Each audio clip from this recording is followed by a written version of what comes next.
Estaizu billah.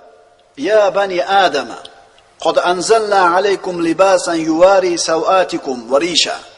Wa libasut taqwa zalika khayr, zalika min ayati Allah la'allahum yadhakkarun. Alloh subhanahu va taolo A'rof surasida shunday dedi.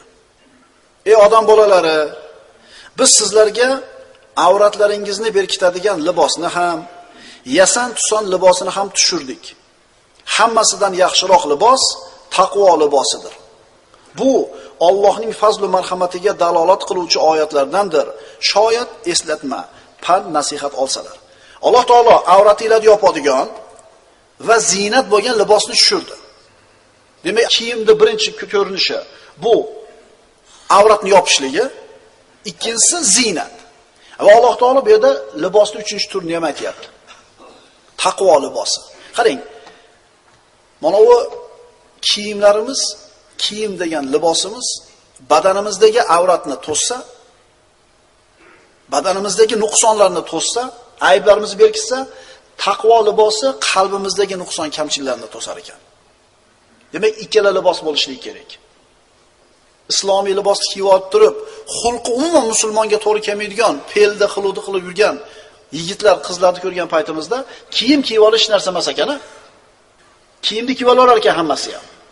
Oqi ham kiyib olar ekan, ko'ki ham kiyib olar ekan. Muhimi nima ekan? Qalb libosi, qalb taqvosi.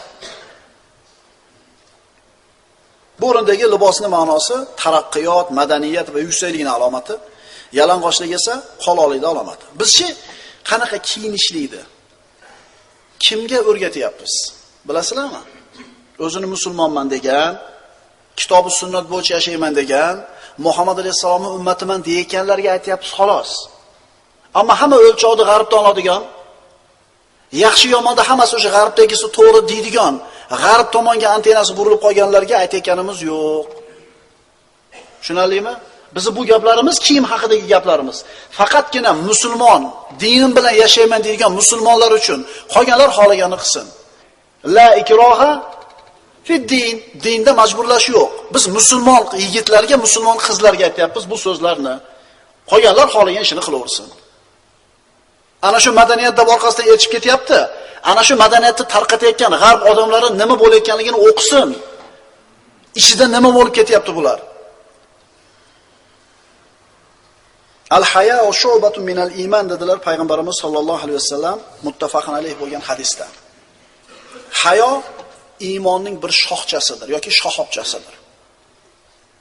Hayo yo'qmi? Demak, iymonda nuqson bor. Hayo bormi? Demak, bu odamda iymon bor. Chunki iymon bilan hayo birodarlar, bu bir-biridan ajralmaydigan ikkita sifat.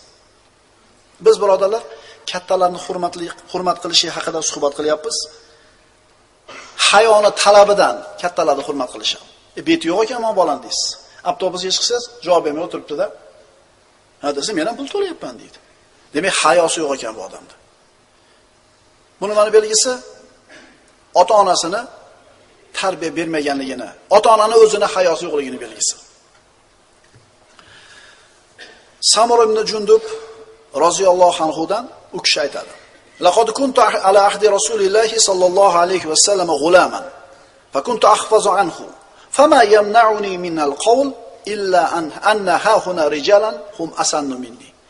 Bu kishi payg'ambarimiz tirik davrlarida yosh yigit edi. Men Rasulullohdan juda ko'p hadislarni, juda ko'p narsani yodlagan edim, eshitib. Lekin so'ralganda javob berishingdan meni nima to'sar edi?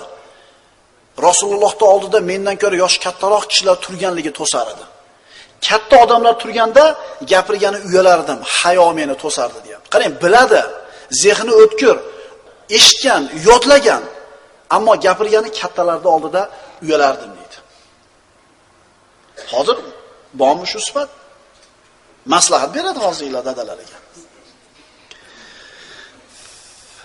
Payg'ambarimiz sollallohu alayhi vasallamning sahobalari u zotni sollallohu alayhi vasallam cheksiz hurmat qilishar edi.